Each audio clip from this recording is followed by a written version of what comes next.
Akkam jirtu hordoftoonni barumsa afaan Oromoo qubee jenereeshin nageenya badhaadha. Mata dureen har'a isiniif qabadhee dhufe qorumsa kutaa 8 yookiin qorumsa xumuraa barnoota sadarkaa giddugaleessaa kutaa 8 yookaan ministirii kan jennu waliin hojjechuu ta'a deebisaa jechuudha.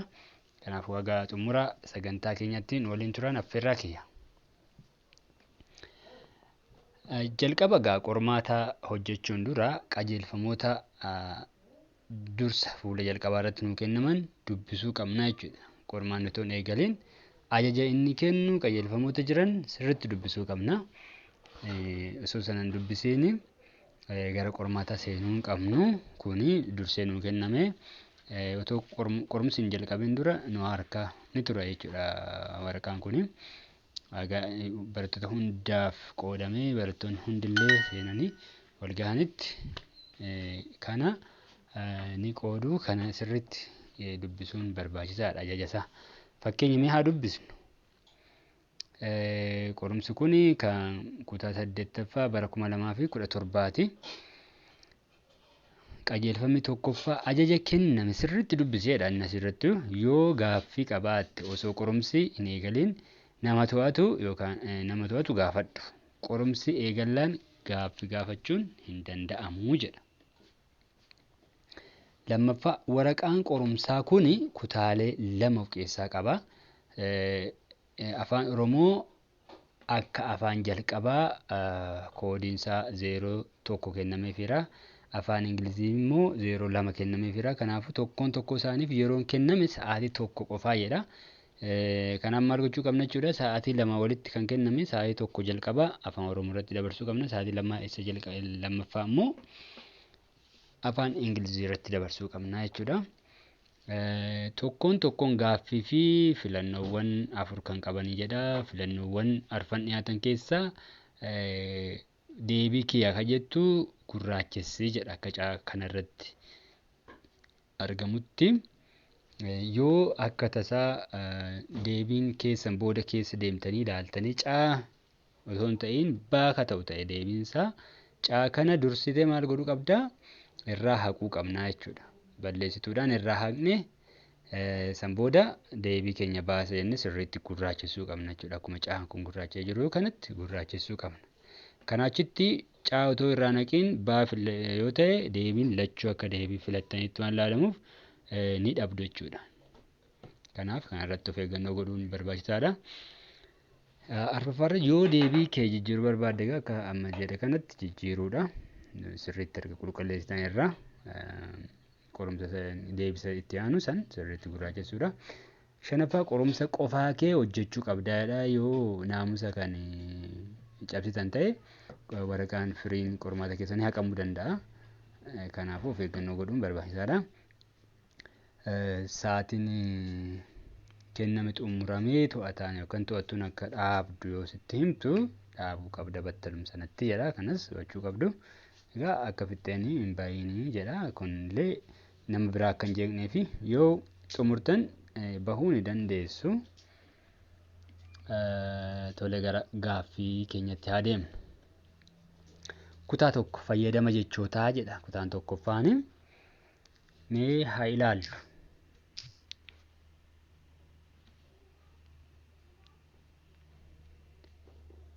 Tokkoffaa fayyadama jechootaa.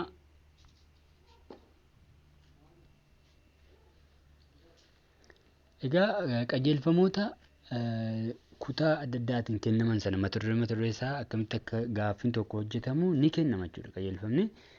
Saniifuu mata duree qajeelfama sana sirriitti erga dubbisnee nuu galee booda gara gaaffii hojjechuutti deemuu qabna. Akkaataa inni nu ajajeen hojjechuu qabna waan ta'eef. Akkaataa sanaatiin hin deemnu yoo ta'e dogoggora uumuu dandeenya. Kanaaf of eeggannoo godhuun barbaachisaadha. Tokkoffaa gaaffilee 1 hanga 3 jiraniif hiika walfakkii jecha kenname filadhuudha. Hiika walfakkiiti kan nu gaafate. Kanaafuu hiika walfakkii barbaannaa jechuudha.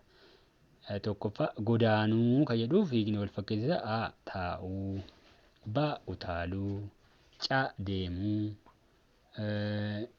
D gangalchuu jedha. Kanaafuu godaanuu jechuun deemuu jechuudha. Hiikni kallattii isaa deemuu jechuudha. Lammaffaa deeguu kan jedhuuf hiikni kallattii A hirmaachuu, B qoqqooduu, D sooromuu, C D hiyyoomuu jedha. Hiyyoomuu ta'a jechuudha. Deeguu jechaan hiyyoomuu jechuudha. Sadaffaa eela. Gaaffii eela jedhuutiif deebiin wal fakkaataa jecha eela jedhuutiif jecha wal fakkaataa A dirree, B tulluu, C boolla, Daan ammoo tabbaadha. Eela jechuun boolla jechuudha. Boolla jechuudha. Eela yeroo horiin kan itti dhugan yeroo baay'ee saniin beekama. Boolla jechuudha. Arfaffaa gaaffilee afurii haga jaha jiraniif hiika faallaa jecha kennamee filadhuudha. Asitti immoo hiika faallaa filannaa jechuudha. Dura wal fakkii filannee amma immoo faallaa. Afur sarbuu jechuun hiikni faallaa sarbuu jechuun bittimsuu A bittimsuu, B saamuu, C miidhuu, Daan kabajuu. Hiikni sarbuu jedhu faallaan isaa kabajuu jechuudha. Shanaffaa faayidaa. Faayidaa jecha jedhuuf faallaan isaa A bu'aa, B gaarii, C miidhaa, D fayyaa. Faallaan faayidaa miidhaa jechuudha. Miidhaa ta'a faallaan faayidaa. Ja'affaa arjaa jecha jedhuuf faallaan isaa A doqna, B lugna, C boosettii, D kaamettii. Kanaafuu arjaa faallaan isaa doqna. Arjaan kan namaa kennuu jaalatu, doqni immoo kan namatti kennuu hin jaalanne, kanaaf faallaa waliiti. Gaaffilee 7 haga 8 jiraniif jechoota waliin deeman filadhuudha. Jecha waliin deemu filanna jechuudha. 7 haga 8 gaaffilee lamaan kana. Torbaffaa jechoota asiin gadii keessaa kan hambaa waliin deemu kami? A tajaajila, B gaachana, C dhibee, D nyaata. Hambaa ta'uu kan danda'u tajaajilli hambaan ta'u. Abbaan gaachanni hambaa ta'uu danda'a. Hambaalee aadaa, meeshaalee akka aadaati kana waan ta'eef hambaa ta'uu danda'a. Dhibee kan jedhu, nyaata kan jedhu hambaa ta'uu hin danda'an isaan kun. Kanaafuu B ta'a deebiin. Gaaffii 8ffaa. Gaaffii 8ffaa jechoota asiin gadii keessaa kan tumuu waliin deemu kami? A bishaan, B qeensa, C ilkaan, D gurra.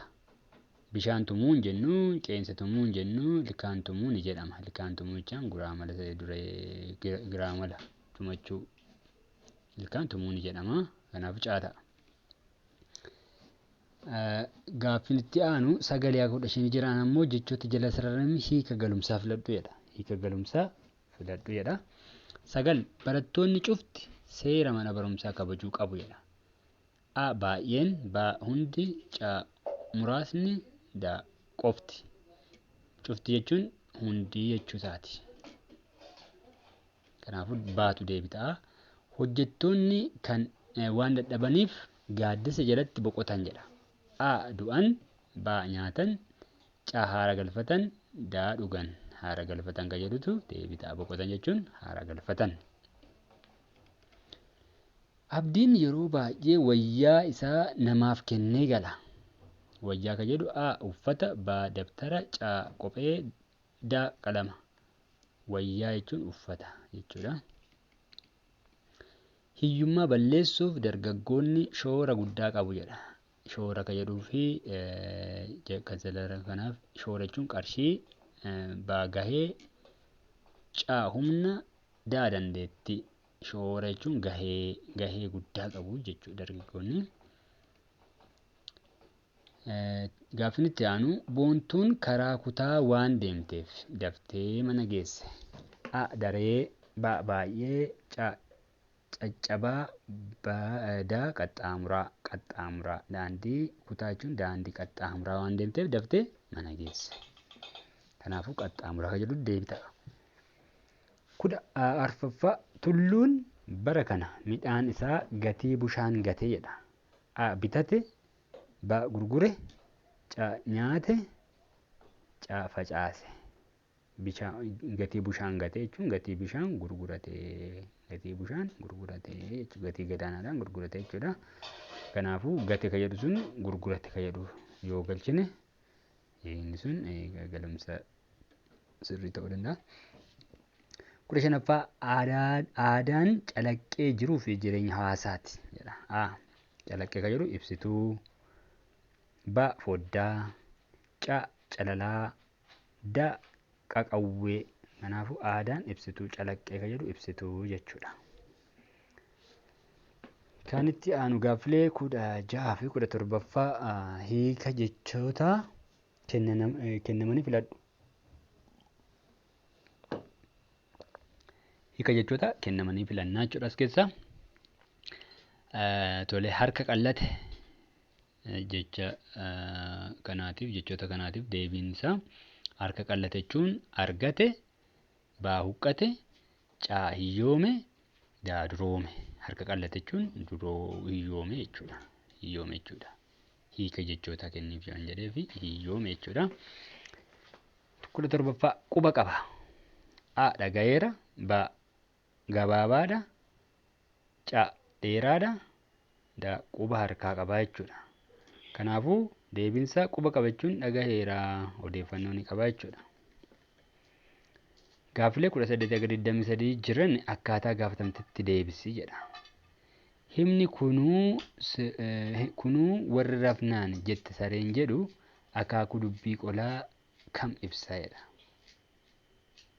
Kunuu warri rafnaan jette sareen kan jedhu kuni akaakuu dubbii keessaa kam ibsaa jedha. Kanaafuu deebiinsaa aan akkasaa, baan nameessa, caa arbeessuu, daan bakka buusaa. Kunuu warri rafnaan jette sareen kan jedhu kuni nameessa. Namatti fakkeesseetu kan inni kaa'ee. Kanaafuu nameessa bakka bu'aa jechuudha. Nameessa kan jedhutu deebii ta'a. Waa'ee nameessa sirriitti dubbisuudha. Nameessa akkasaa, arbeessuu, bakka buusaa kan jedhu hiika mataa isaanii qabu. Himni ilkaan ishee aannan jedhu akaakuu dubbii qolaa kam ibsa? A akkasaa, ba arbeessuu, ca nameessa, daan bakka buusaa. Kanaafuu deebiinsaa ilkaan ishee aannani. Ilkaan ishee aannani akkasaa bakka bu'a.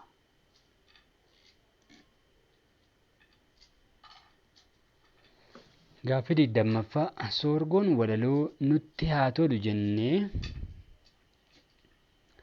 mana harree bulle jedhu kamii jedha soorgoon walaloo kanaa. A mana harree bulle jedhudha. B nutti haa tolu jenne. C mana qulqulleessinee bulle.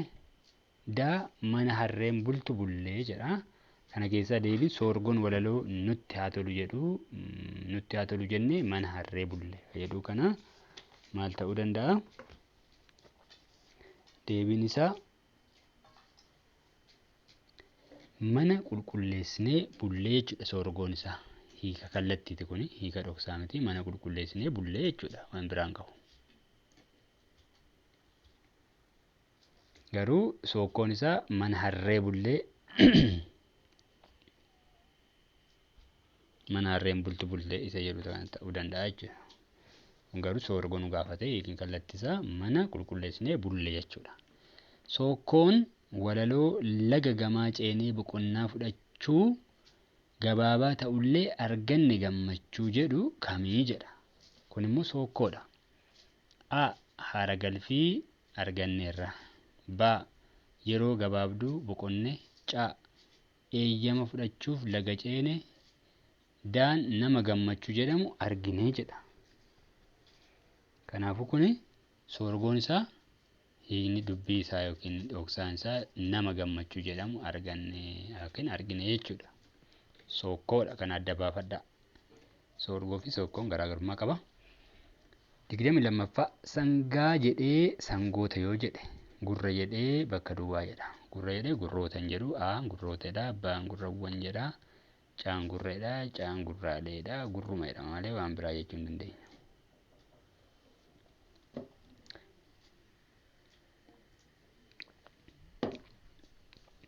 Jechoonni danooman agarsiisne jiru jechaadha. Kan akka gurra, ija, harkallee, harkoota hin jennu.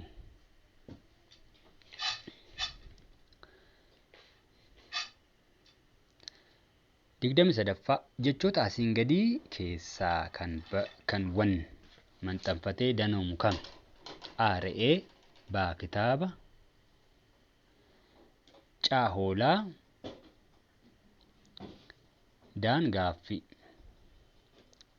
Jechoota asiin gadii keessaa kan waan maxxanfatee danoomu kam? Danoomuu kitaabawwan,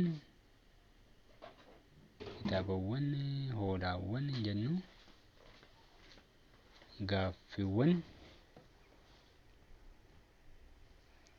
Gaaffiiwwan kan jedhu ni danooma. Gaaffiiwwan.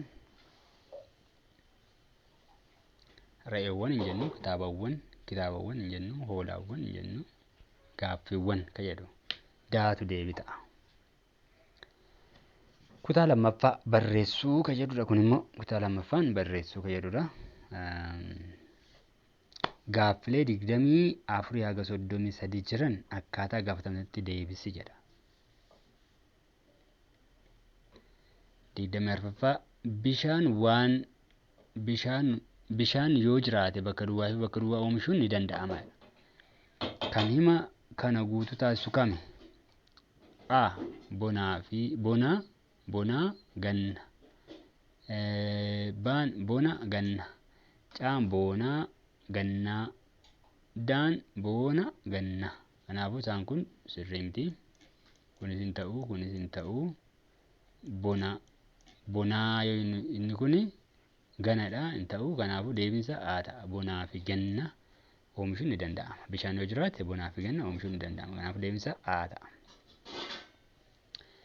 25ffaa Siddiseen mucaa ishee bakka duwwaan waan dhukkubeef mana yaalaa geessite. A. Laga. B. Laagaa. C. Laaka. D. Lagaa. Kanaafuu laagaan waan dhukkubeef jenna jechuudha. Laagaan. 25ffaan B ta'a. 26ffaa Afoolli Oromoo bakka duwwaa beekumsaati. Kan hima kana guutuu taasisu kami jedha. A. Maadda. B. Maadaa. C. Mada. D. Madda. Sirriitti kan qubeeffame kana madda. Afoolli Oromoo madda beekumsaati. Kanaafuu deebiin D ta'a.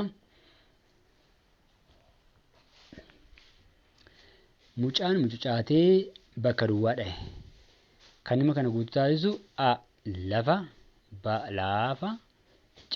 Lafaa. D. Laafaa. Kanaafuu mucaan mucucaatee lafa dhahe. A ta'a deebiinsa. 28 Namni barate bakka duwwaa isaa fi falmachuu danda'a. Kan hima kana guutuu taasisu kami? A. Mirga. B. Mirga. C. Mirgaa. D. Mirgi kun dogoggora guddaa qaba. Kun qubeen dubbifama sadii walitti aanuu hin danda'amu. Kun mirgaa jedha. Kun sirrii miti. Kun mirga jedha. Sirrii miti. Kanaafuu baatu deebii ta'a jechuudha. Namni barate mirga isaaf falmachuu danda'a. Fayyadu baatu guutuu taasisuu danda'a. 29ffaa Manni barumsaa keenya dirree bakka duwwaa qaba. Kan hima kana guutuu taasisu kami? A. Bal'aa. B. Baaldhaa. C. Bal'aa. D. Baaldhaa. Kanaafuu manni barumsaa keenya dirree bal'aa qaba kan jedhutu A ta'a jechuudha. Bal'aa inni jedhu sirriin isa kana. Gaaffii 30ffaa Inni alkoolii baay'ee waan dhugeef dhukkubsate. Hima kana keessatti bu'aan kami? Bu'aan A. Alkoolii dhuguu. B. Baay'ee. C. Dhukkubsate. D. Waan. Kanaafuu bu'aan dhukkubsachuu isaati. Dhukkubsachuu isaatu bu'aadha. Gaaffittaadhu laliseen waan jabaattee qo'attee fi qabxii olaanaa fiddee badhaafamte. Hima kana keessatti sababni kami? Sababni laliseen waan qo'atteef kan jedhutu sababa ta'a jechuudha. Qabxii olaanaa fiduun bu'aadha. Lalisee kan jedhu himatimaa badhaafamte kan jedhu xumurtuudha. Kanaafuu sababni kana jechuudha. Deebii ta'a. Gaaffilee 32 haga 35 jiran dubbisa asii gaditti kenname irratti hundaa'uun deebisi jedha kuni. Dubbisa kana dubbisnaa jechuudha. Dubbisa kana dubbisnee akkaataa dubbisa kana irratti hubanneetiin gaaffilee 32 haga 35 jiran deebisna jechuudha. Haa dubbisnu. Abbaan gadaa aangawoota bulchiinsa sirna gadaa keessaa nama akka bulchaatti dorgommiin filatamee uummata hoogganudha. Innis ulaagaa fi adeemsa dheeraa kan qabu yoo ta'u, maatii, gosaa fi hayyoota kan hirmaachisudha.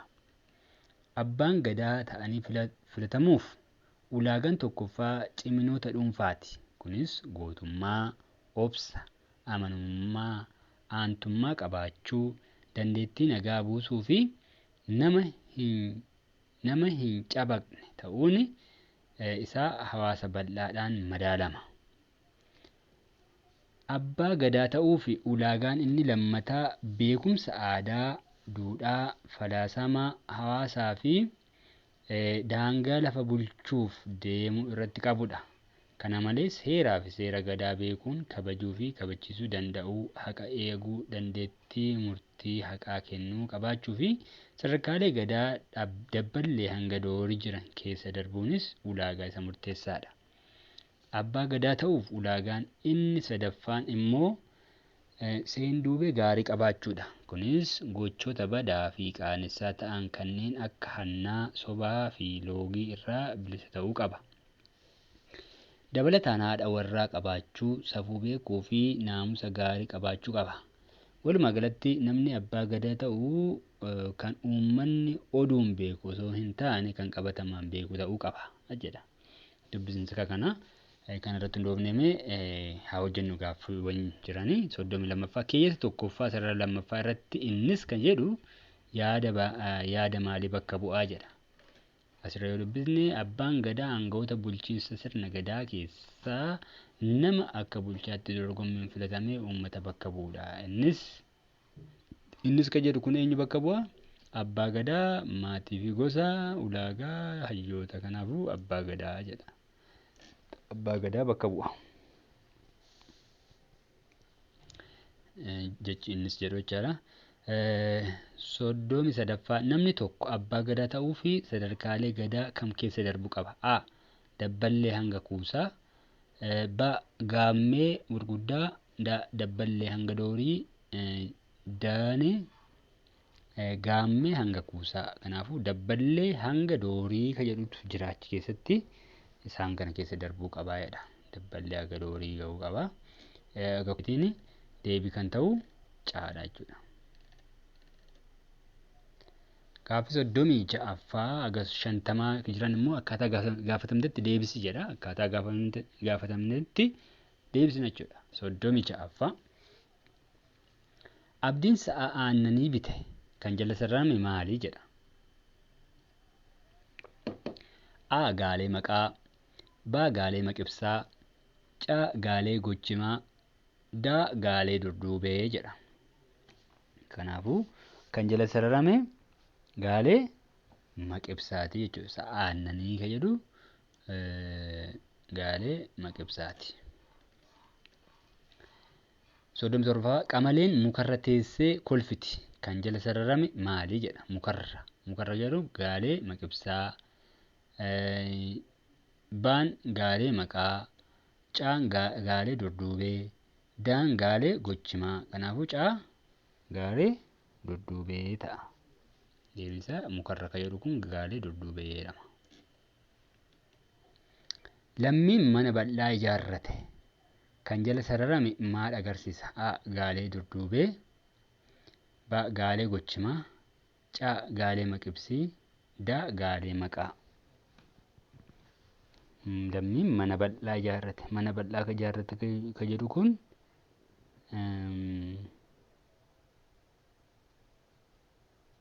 mana bal'aa ijaarrate. Gaalee gochimaati jechuudha. Gaalee gochimaa.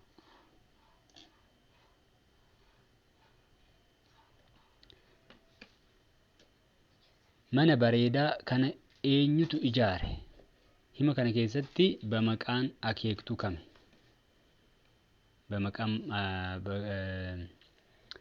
Bamaqaan akeektuu kami? A. Eenyu bareeda ijaare daani kana. Hima kana keessatti bamaqaan akeektuu kami? Eenyu ka jedhudha. Mana bareedaa kana eenyutu ijaare? Eenyu ka jedhu kun bamaqaa akeektuuti jechuudha. As keessatti eenyu. 40ffaa Lataan Finfinnee bakka duwwaa Adaamaa deeme. Walqabsiistuun bakka duwwaa guutuu kamii jedha. Lataan Finfinnee fi Adaamaa deeme. Lataan yoo baayyoo jedha. Caan moo jedha. Daan yookiin jedha. Aanfii jedha. Kanaafuu Lataan Finfinnee moo Adaamaa deeme jechuu dandeenya. Kana ta'uu danda'a walqabsiistuun. 40ffaan caa ta'a. 41ffaa inni ganama bakka duwwaa ka'eef dafee gale. Walqabsiistuun bakka duwwaa galu kami? A. Osoo waan caa yoo daa akkuma. 41ffaa waan ka'eef deebita. Waan ka'eef inni ganama waan ka'eef dafee gale. Waan ka jedhu bakka duwwaa kana yoo gale hima kana guutuu taasisa. Meetiin waggaa darbee barnoota ishee bakka duwwaa. Gochimni hima kana guutuu taasisu kami? A. Xumurte. Meetiin waggaa darbee barnoota ishee xumurte. B. Xumurti. C. Xumure. D. Xumuran. Kun lamaan hin ta'u. Kunis jechuudha. Meetiin waggaa darbe ka jedhu kan darbe agarsiisa waan ta'eef deebiinsa A ta'a jechuudha. Hawwiin bara dhufu qabxii olaanaa bakka duwwaa. Gochimni hima kana guutuu taasisu kami? Galmeessiti. Bara dhufu kun immoo kan fuulduraa agarsiisa. Galmeessite ka jedhu sirrii miti. Galmeessiti ta'uu danda'a. Galmeessan kun baay'ina agarsiisa. Galmeesse kun immoo saala jijjiire. Kanaafuu ba'aan deebita. Himoota asiin gadii keessaa kan hima dachaa ta'e kami? Hima dachaa kan ta'e kami?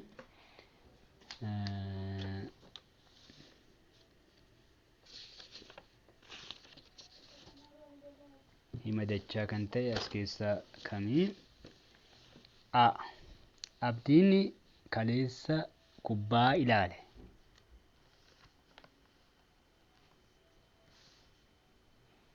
Abdiin kaleessa kubbaa ilaale. B. Roobni waan roobeef marge. Caalaan harka dhiqatee ciree nyaate. D. Lagni waan guuteef riqichi cabee namoota fixe. Hima dachaa ka jedhamu hiikasaarra yoo deemne hima dachaa jechuun ciroo of danda'a lamaa fi isaa ol kan qabuu fi ciroo hirkataa kan hin qabne yoo ta'edha. Ciroo hirkataa hin qabu. Ciroo of danda'a lamaa fi isaa ol qaba yoo ta'edha. Himni as keessaa abdiin kaleessa galgala kubbaa ilaale ka jedhu ciroo of danda'a lama hin qabu. Roobni waan roobeef marge ka jedhu ciroo hirkataa tokkoo fi ciroo of danda'a tokko qaba. Kun hin ta'u. Caalaan harka dhiqatee ciree nyaate ka jedhu ciroo of danda'a lama ni qaba. Caalaan harka dhiqate ka jedhu caalaan ciree nyaate ka jedhu ni qaba. Harka dhiqate ciree nyaate lama qaba. Lagni waan guuteef ka jedhu immoo ciroo hirkataa hin qabu jechi dachaa himi dachaa jechuudha. Himi dachaa ciroo hirkataa hin qabu jedha. Kanaafuu kana ta'a jechuudha deebiinsa. Ulaagaa kanaatiin ilaalla. ciroo of danda'aa hima dachaa kan jedhamu ciroo of danda'aa lamaa fi isaa ol kan qabu akkasumas ciroo hirkataa kan hin qabne yoo ta'e. Gaaffiin itti aanu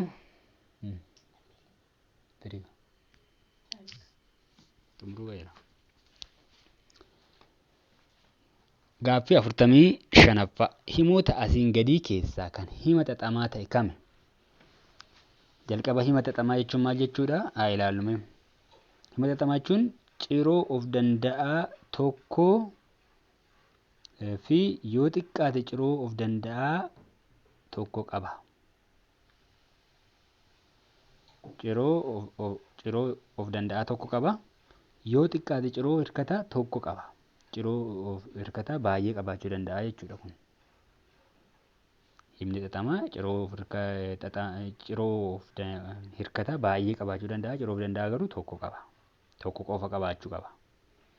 Haa ilaallu. Hima xaxamaadha kan barbaadaa jirru.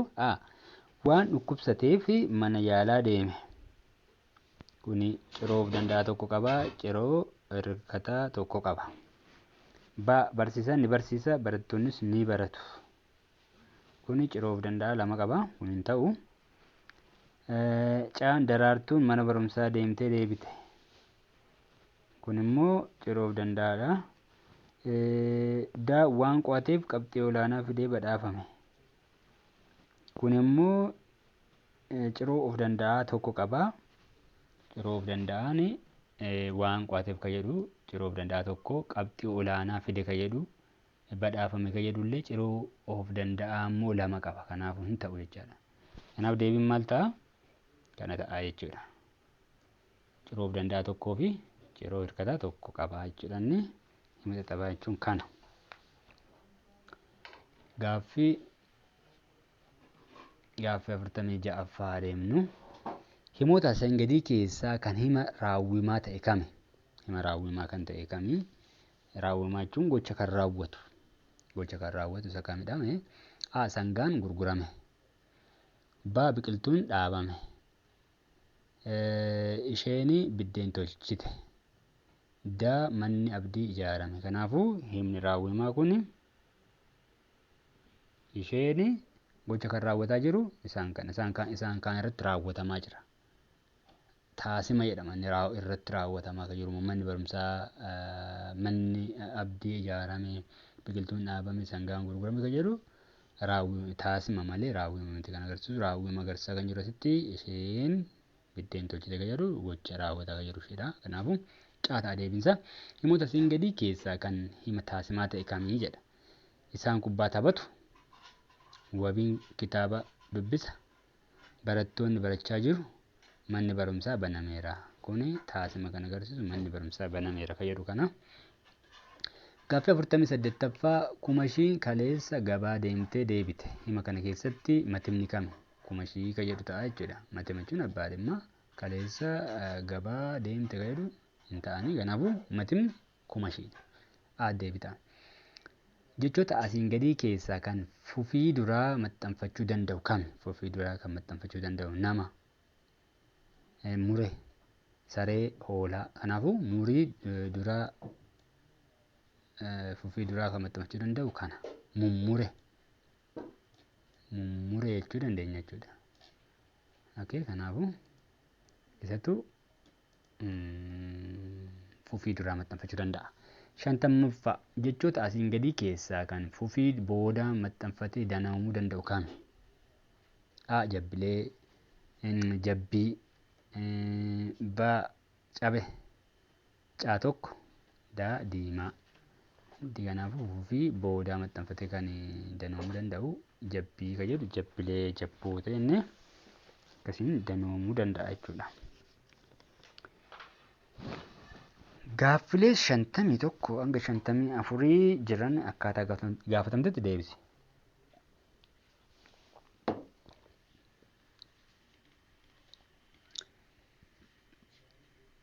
Shantamii tokko amma majii geessi biyya waliin geessi. Deebiin hibboo kanaa maali jedha? Amma majii geessi biyya waliin geessi. Harka, bilbila, abjuu, aduu. Aduu ta'a. 52 anoo ergaan dhaqaa atoo eessa dhaqxa? Deebiin hibboo kanaa maali jedha? Saree, gaaddidduu, caahattuu, hiriyaa. Gaaddidduu ta'a deebiinsaa. Mammaaksi akkeessa tafkii injiraan utaalte cabdii jedhu mammaaksaan yoo hiikamu kam ta'a jedha? Ijji namaa aboottee agartuun keessa hin jiru. Ijji amma aboottee agartuun keessa hin jiru. Akka abaluun sirbaan morma nama jallisaa. Baraa fi murtuttee gal jedhanii dabarfatu. Bara boofni nama hidde lootuunis nama kajeelti. Kanaafuu akkeessaa tafkii injiraan utaalte cabdii akka abaluun sirbaa morma nama jallisaa kana deebiin baata'a. Ergaa mammaaksa boruu hin beekneen qoda bukoon sagal jedhu kamii jedha? Qusannoon beekuun barbaachisaa ta'uu. Qodaa bukoo sagal qabaachuun barbaachisaa ta'uu. Wanta agatan har'uma nyaachuun gaarii ta'uu. Namni maqaa guyyaa boruu hin beekne jiraachuu. Kanaafuu boruu hin beekneen qoda bukoon sagal jechuun qusannoon gaarii ta'uusaa agarsiisuudhaafi. Gaaffilee 55 haga 60 jiran ammoo dubbisa kanarratti hundoofnee deebisna. Kanaafuu mee dubbisa kanaa dubbisnu. Jabana kana wantoota walitti dhufeenya namootaa ariifachiisuu fi fedhii isaanii guutuun gahee guddaa qaban keessaa tokko miidiyaa hawaasaati. Miidiyaa hawaasaa keessaa feesbuukii, waatsaappii, vaayibarii, instaagiraamii, yuutuubii fi kanneen kana fakkaatan maqaa dha'uun ni danda'ama. Namoonni miidiyaa hawaasaa kanneen fayyadamuun sekondii muraasa keessatti odeeffannoo addunyaa irra jiru argachuun waliif dabarsuu danda'u. Miidiyaan kun nama gamnummaa fi sagantaadhaan hin fayyadamne akkuma alkoolii fi tamboo araada itti ta'uun miidhaa irraan gahaa jira. Fakkeenyaaf namni araada miidiyaa hawaasaatiin qabame yeroo ofii qoqqoodee itti fayyadamuu hin danda'u. Takka miidiyaa sana fayyadamuu jalqabnaan eessa akka jiru of hin beeku. Odeeffannoo haaraa tokko argee kan biraatti osuma ce'uu yeroon sokka. Kanarraa kan ka'e hojjetee argachuun hin jiru. Ni deega jechuudha. Akkasumas namni akkasii gama hawaasummaatiin miidhamaadha. Namoota naannoo isaatti argaman waliin yaada wal jijjiiruuf iddoo hin kennu. Kun immoo ko'ummaaf saaxila. Ko'ummaan kunis turmaata yeroo dheeraa keessa miidhaa xiinsammuu fiduu danda'a. Kanaafuu faayidaa fi miidhaa miidiyaa hawaasaa qabu addaan baasanii dhimma itti bahuun murteessaadha. Akkuma namoonni yoo mammaakan osoo hin hubatiin qubaa hin gubatiin jedhani faayidaa fi miidhaa isaa osoo hin bariin miidiyaa hawaasaatti fayyadamuun akkuma galaanaa kokkofalchiisaa akka nama nyaatu hubachuun gaariidha jedha. Gaaffii 55ffaa keeyyata lammaffaa sarara tokkoffaa keessatti jechi kun jedhu maal bakka bu'aa jedha. Keeyyata lammaffaa sarara tokkoffaa. Keeyyata lammaffaa jechi immoo kun ka jedhu na ilaallu asitti. Miidiyaan kun nama naamusaaf asitti namoonni miidiyaa hawaasaa kanneen fayyadaman sekondii muraasa keessatti odeeffannoo addunyaa irra jiru argachuu waliif dabarsuu danda'u. Miidiyaan kun ka jedhu maalidha? Miidiyaa hawaasaa, miidhaa miidiyaa, faayidaa miidiyaa, akkaataa fayyadama miidiyaa jedha. Kanaafuu miidiyaa hawaasaa jechuun bakka bu'aa jechuudha. Miidiyaa hawaasaa jechuun bakka bu'aa.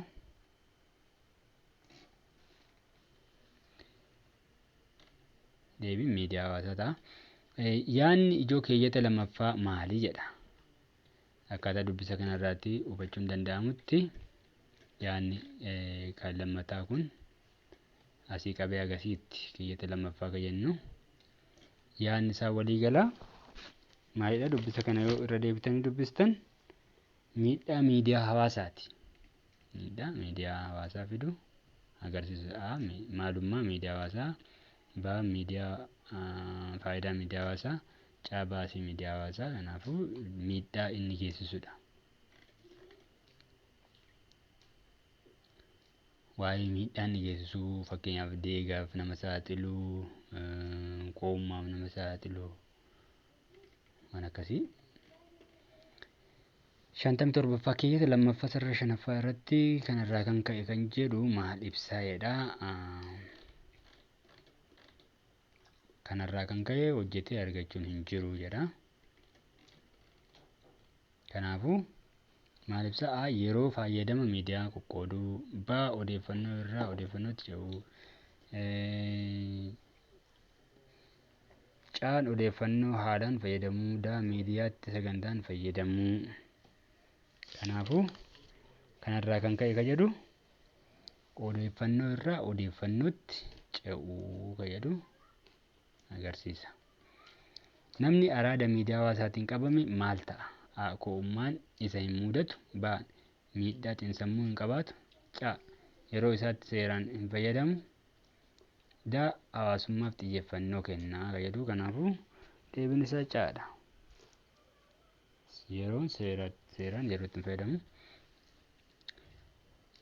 Akka dubbisaatti namoonni miidiyaa hawaasaa fayyadaman yeroo hagamii keessatti odeeffannoo addunyaa argatu? A. Guyyaa tokkotti. B.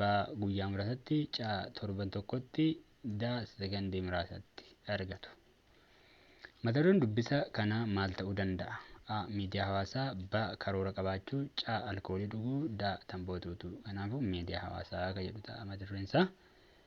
Egaa qormaanni bara 2017 kan kutaa 8ffaa deebiinsaa kana fakkaata. Warri waggaa dhuftutti qophooftanii hedduu isin fayyaduu danda'a yaada. Qormaanni itti aanus kana faana waan qabiyyee wal fakkaatu qabaachuu mala. Qabaachuullee qaba waan ta'eef isin fayyaduu danda'a. Haga mata duree birootiin wal arginutti nagaatti.